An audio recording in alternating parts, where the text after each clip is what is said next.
우리 하나님의 말씀을 다 함께 읽겠습니다. 사무엘이 이르되 왕이 스스로 작게 여길 그때에 이스라엘 지파의 머리가 되지 아니하셨나이까. 여호와께서 왕에게 기름을 부어 이스라엘 왕을 삼으시고 또 여호와께서 왕을 길로 보내시며 이르시기를 가서 죄인 아말렉 사람을 진멸하되 다 없어지기까지 치라 하셨거늘 어찌하여 왕이 여호와의 목소리를 청조하지 아니하고 탈취하기에만 급하여 여호와께서 악을 행하였나이까.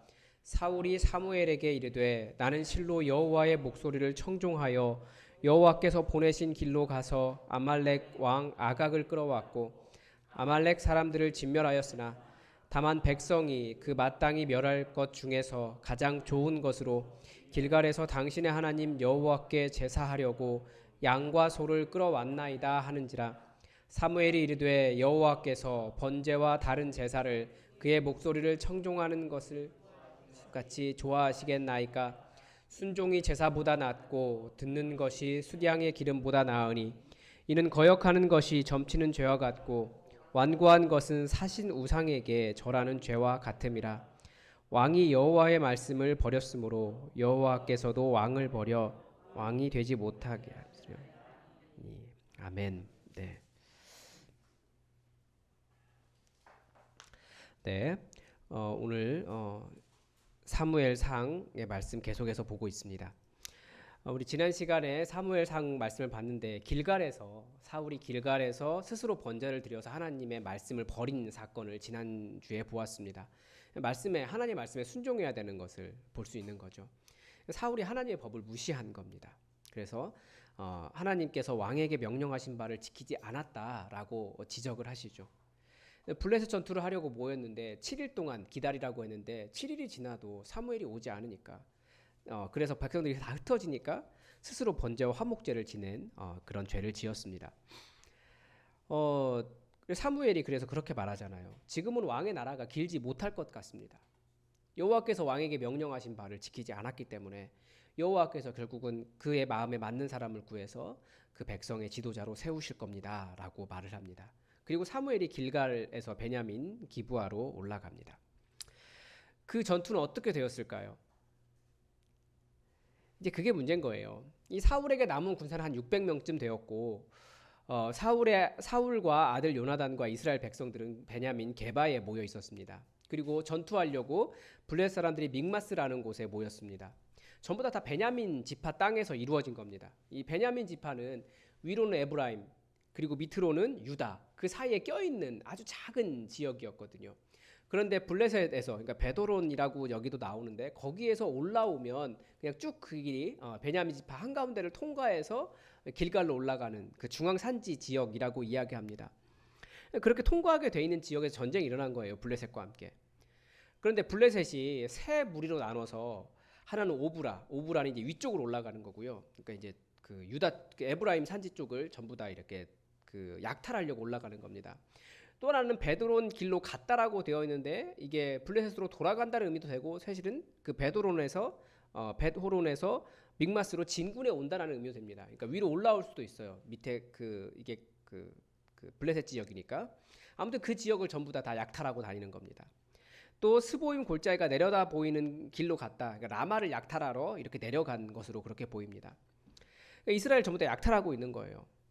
그런데 이제 참고로 한 가지가 나오죠. 오늘 본문 읽은 본문 앞부분에 보면 그때 이스라엘은 철공이 없었다라고 이야기합니다. 그러니까 이스라엘은 아직 철기 문화에 들어가지 못한 상태였습니다. 반대로 블레셋은 철기 문화 속에 있었죠. 그래서 그리스에서 가져왔을 것이다라고 이야기하는데 그래서 이스라엘 사람들이 농기구를 구하러 블레셋에 갔고 칼 가진 사람은 사울과 요나단 뿐이었습니다. 그러니까 전쟁이 될 수 없는 거예요. 더군다나 600명밖에 되지 않는 사람들 뭐 가지고 싸웠을까요? 뭐 몽둥이나 곡괭이 들고 나와서 싸우는 거예요. 그것도 군인이라고. 사울의 아들 요나단이 그런데 자기 무기를 든 소년과 함께 아버지 사울 몰래 블레셋 진영에 가서 블레셋 사람들을 죽입니다. 하나님께서 크게 두려워하게 하셨어요. 그래서 14장 15절에 보면 들에 있는 진영과 모든 백성들이 공포에 떨었고 그 부대와 노략군들도 떨었으므로 땅이 진동하였는데 이게 큰 떨림이었다라고 이야기하고 그 다음 본문에는 블레셋 사람들이 서로 죽이면서 아주 큰 혼란이 일어났습니다. 그리고 그때 이제 에브라임 산지에 전부 숨었던 다른 이스라엘 사람들도 나와서 블레셋 사람들을 추격해서 전쟁에서 크게 승리했습니다. 이게 벳 아웬이라고 하는 전쟁입니다.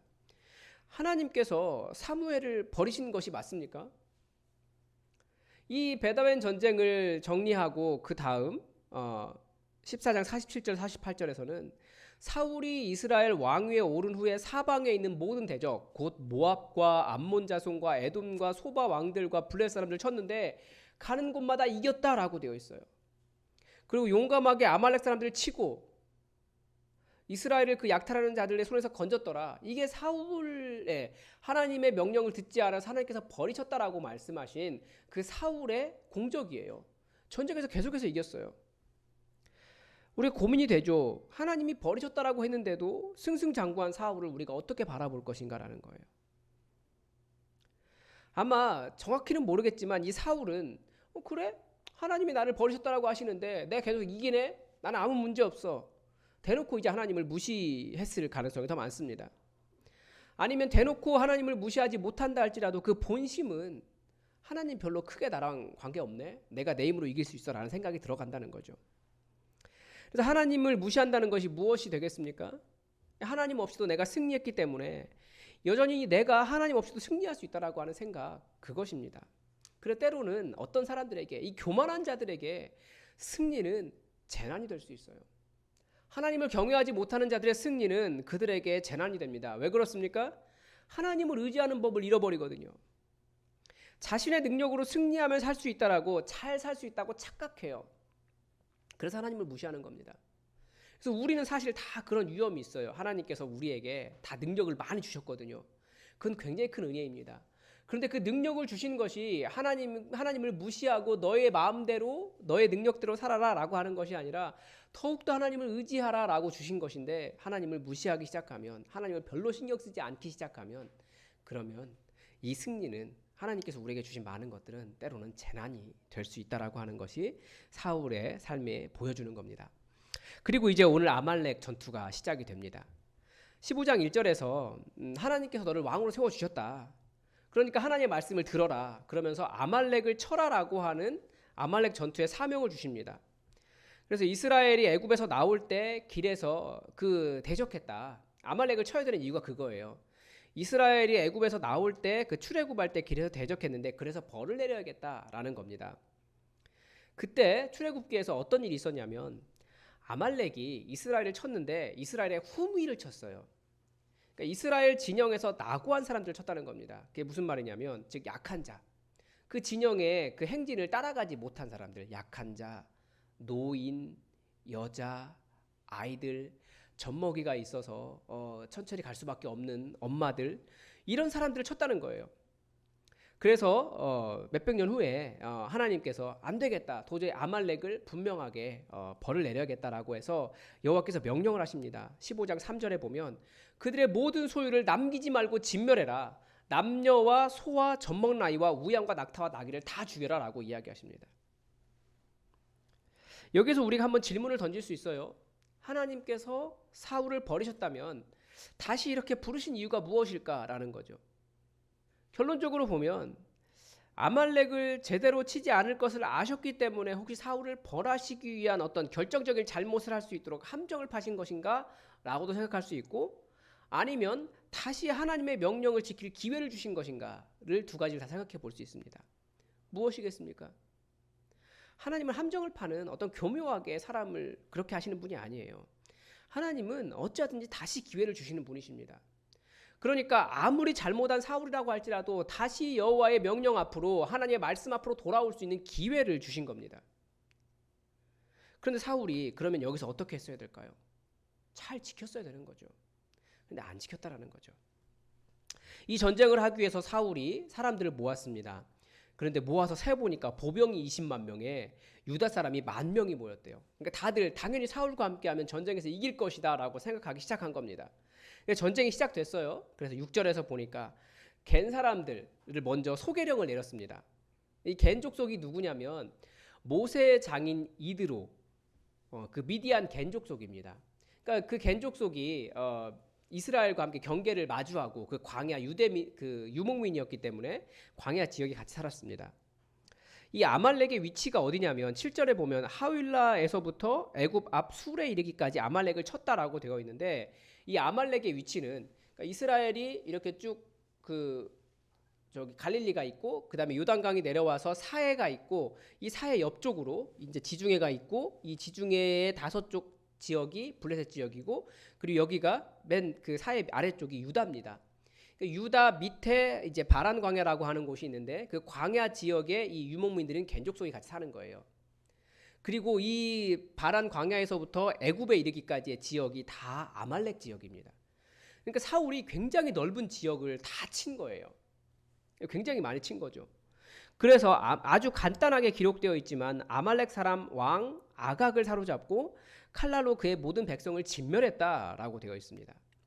그런데 9절에 보니까 사울과 백성이 아각과 그의 양과 소의 가장 좋은 것 다 쳤는데, 그런데 양과 소의 가장 좋은 것 또는 기름진 것과 어린 양과 모든 좋은 것을 남기고 진멸했다라고 하는 거죠. 중요한 것은 그것을 진멸하는 것을 즐겨하지 않은 거예요. 그래서 하찮은 것만 진멸했다라고 되어 있습니다. 사울이 아말렉을 진멸한 것이 하나님의 말씀에 순종한 것이 아니라 매우 불량했다라는 겁니다. 가치 없고 하찮은 것만 진멸한 거예요. 여기서 우리가 다시 좀 생각해 볼 문제가 있죠. 혹시 우리가 하나님께 헌신한다고 하는 것이 헌신이 좀 가치 없고 하찮은 것, 누구든지 할 수 있는 것, 그런 것만 드리고 있지 않은가, 우리가 좀 고민해 볼 필요가 있습니다. 대표적인 게 뭐가 있냐면 예수님께서 원수를 사랑하라라고 말씀하셨어요. 그런데 원수 사랑하는 것이 쉽습니까? 그래서 우리는 여러 가지 핑계 대면서 원수를 사랑하기보다 내가 사랑할 수 있는 사람만 더 많이 사랑하는 게 우리의 습성입니다. 근데 예수님께서 그때 뭐라고 말씀하셨냐면, 악한 자도 자기 자식에게 좋은 것을 줄 줄 안다. 악인이라도 자기 자식은 사랑한다는 거예요. 그렇게만 사랑하는 것은 예수님의 말씀을 실천하는 것이 아니라고 말씀을 하시는 거죠. 하나님께서 과연 우리의 그 하찮은 헌신을 모르시겠습니까? 그런 진심 없는 헌신은 하나님께 속한 것이 아니다라고 성경은 계속해서 우리에게 지적하시고, 이 사울의 이 아말렉을 친 사건을 통해서도 하나님께서는 우리의 진심을 점검해 보기를 원하십니다. 똑같아요. 우리가 정말 하찮은 것만 치고 좋은 것은 하나님의 이름으로 남겨두지는 않는지 생각해 볼 필요가 있습니다. 그래서 하나님의 말씀이 이제 임하죠. 11절에서 보니까 내가 사울을 왕으로 세운 것을 후회한다. 그가 돌이켜서 나를 따르지 않는다. 내가 다시 기회를 줬는데도 그가 돌이켜서 나를 따르지 않는다. 그러니까 회개하지 않는다라는 거예요. 회개라고 하는 것은 돌이켜서 하나님을 따라가는 거거든요. 하나님의 명령을 따르는 거예요. 근데 안 한다는 거예요. 사무엘도 너무나 안타까워서 이번에는 하나님의 말씀 따를 줄 알았는데 이번에도 듣지 않는 사울 때문에, 이 말씀 때문에 사무엘이 밤새 하나님께 부르짖었어요. 밤새 울었어요. 아마 사울을 살려달라는, 다시 사울에게 기회를 달라는 그런 기도를 했겠죠. 그래서 사무엘이 근심하면서 아침에 일찍 일어나 사울을 찾아갔습니다. 그런데 어떤 사람이 말해주는 거예요. 사울이 한 가지를 더 하고 있는 거죠. 뭡니까? 12절에 사울이 이번에는 갈멜에 이르러서 자기를 위하여 기념비를 세우고 길갈로 돌아갔습니다 라고 하는 말을 전해준 겁니다. 이제 사울이 하나님을 무시할 뿐만 아니라 이 모든 것이 나의 업적이다, 나의 공로다, 내가 한 일이다 라고 생각하면서 자기를 높이기 시작한 겁니다. 그래서 사무엘이 사울에게 이르러서 보니까 양과 소의 울음소리가 들리죠. 그래서 어찌됨이냐 이것이.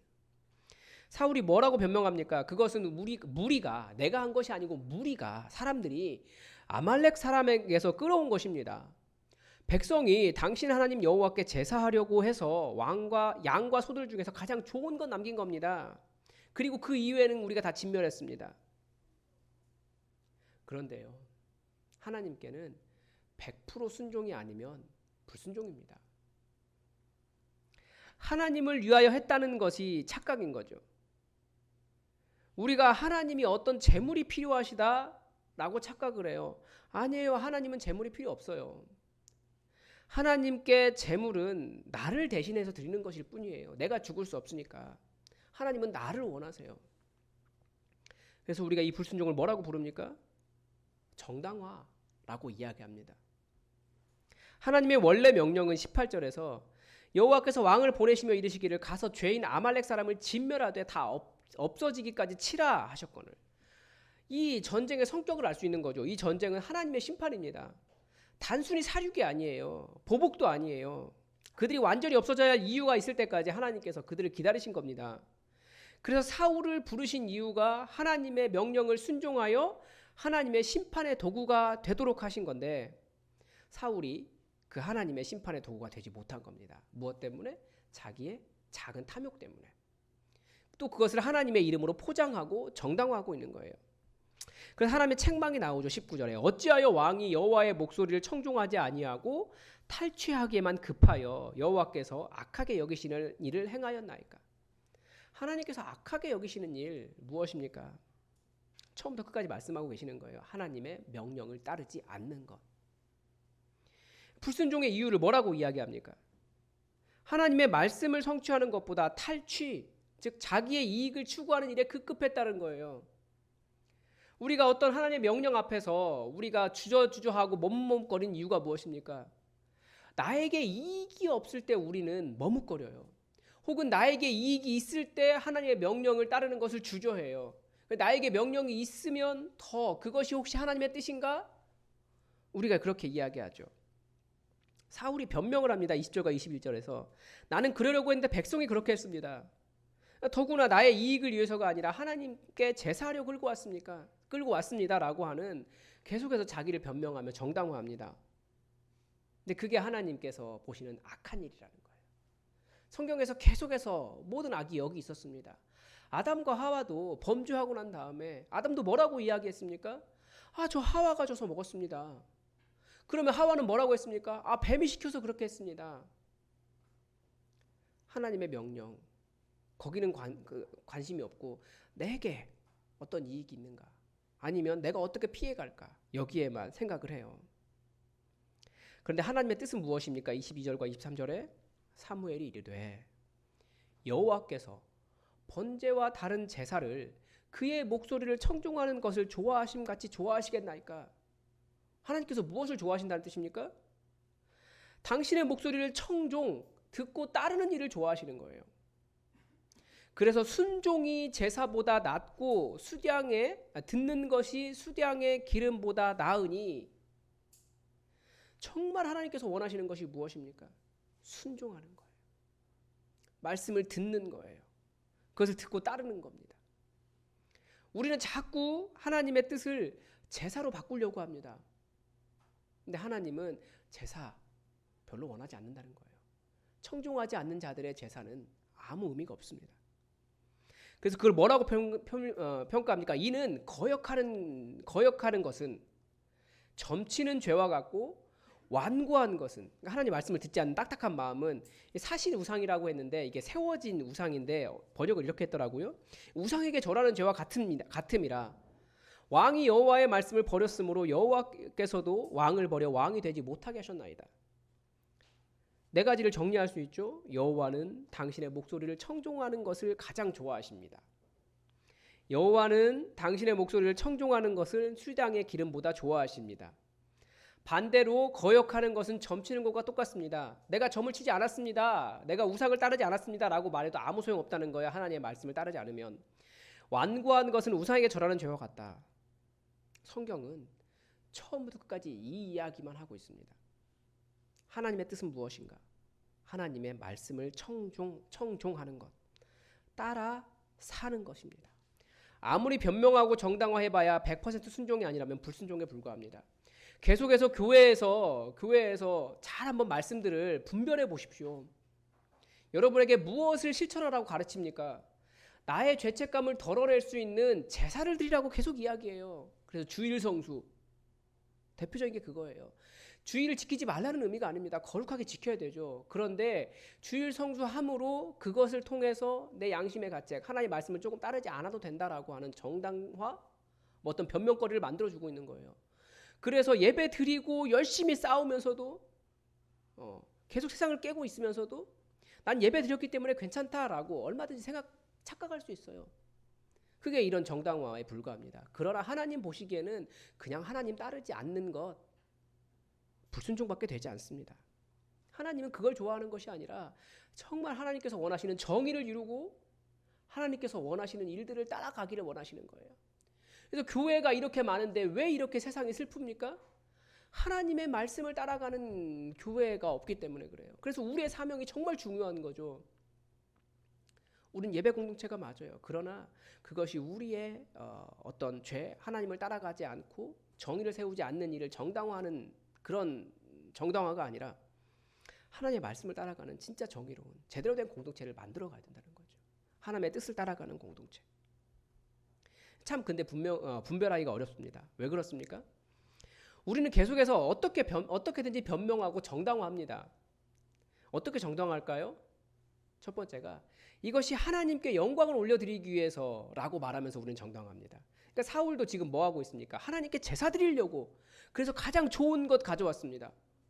가장 좋은 것 자기 가지려고 가져왔으면서 하나님께 제사 드리려고 가져왔대요.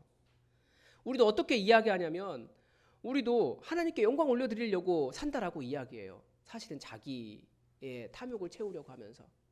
분별이 매우 쉽지 않아요.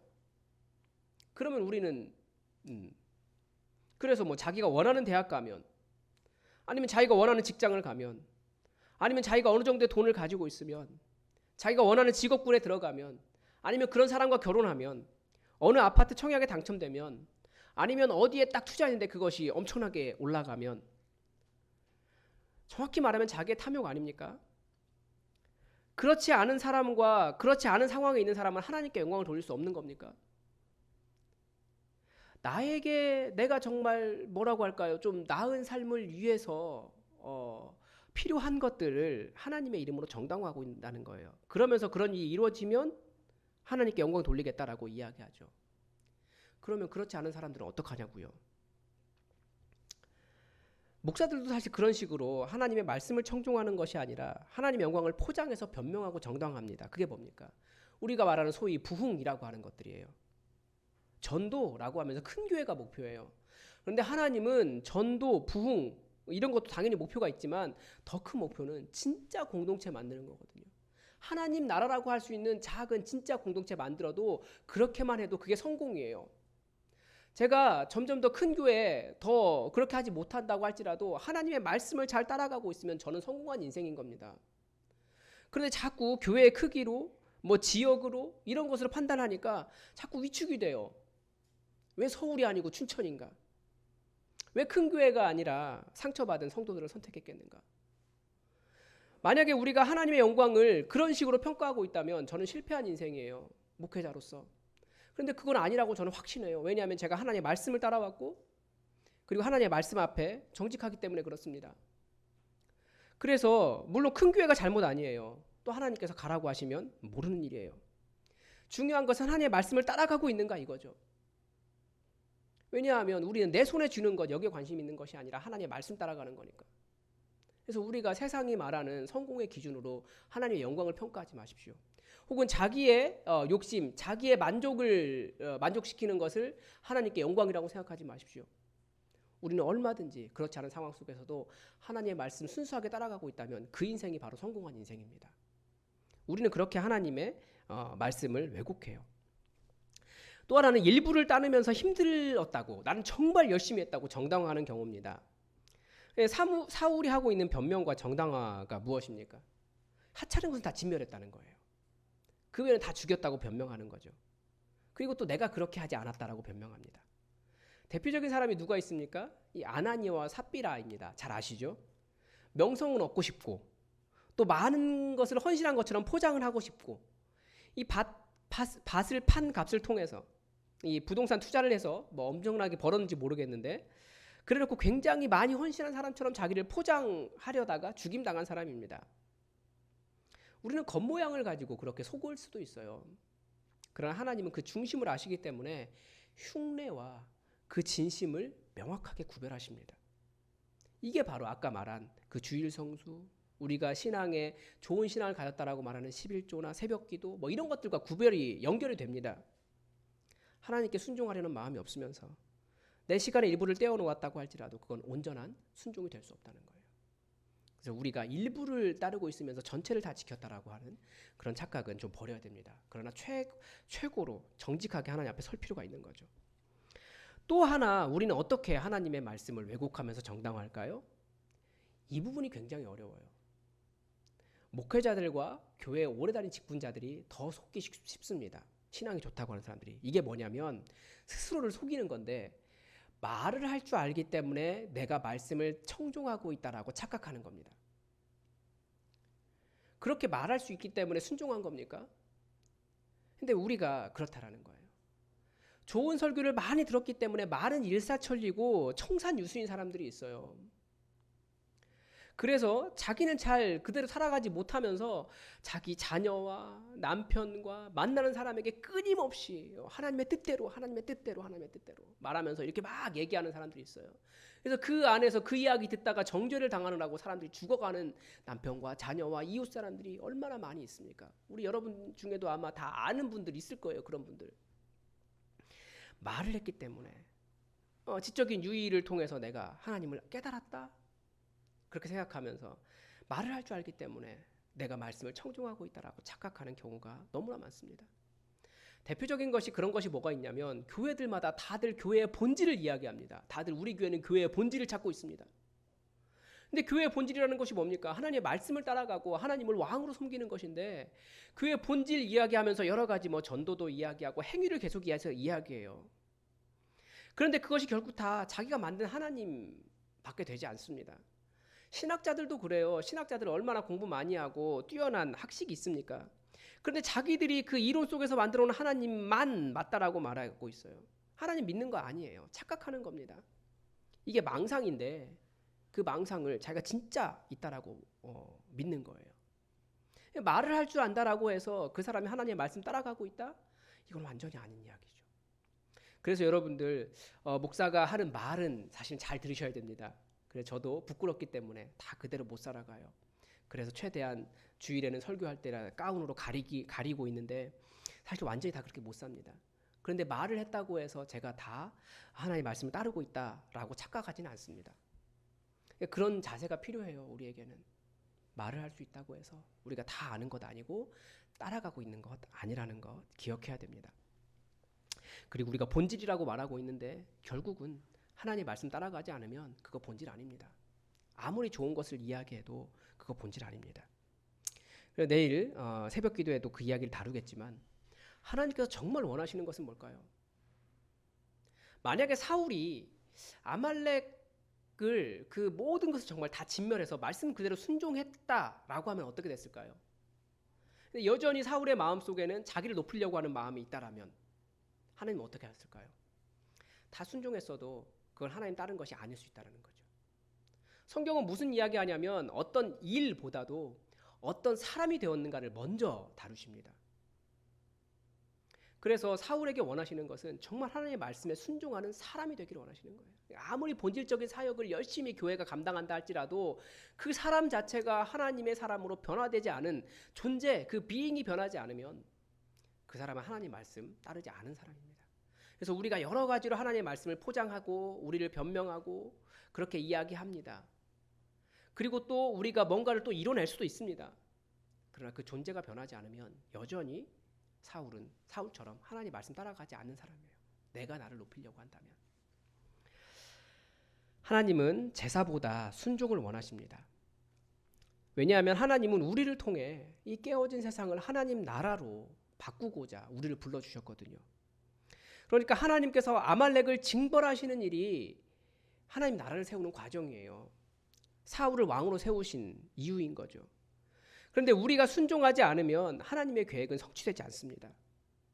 우리가 순종할 때 하나님 나라가 이루어져요. 그래서 세상은 때로는 어떤 영역은 하나님의 나라가 이루어지고 있고 반대로 여전히 어떤 영역은 하나님의 나라가 이루어지지 않은 세상이 동시에 존재합니다. 왜 그렇겠습니까?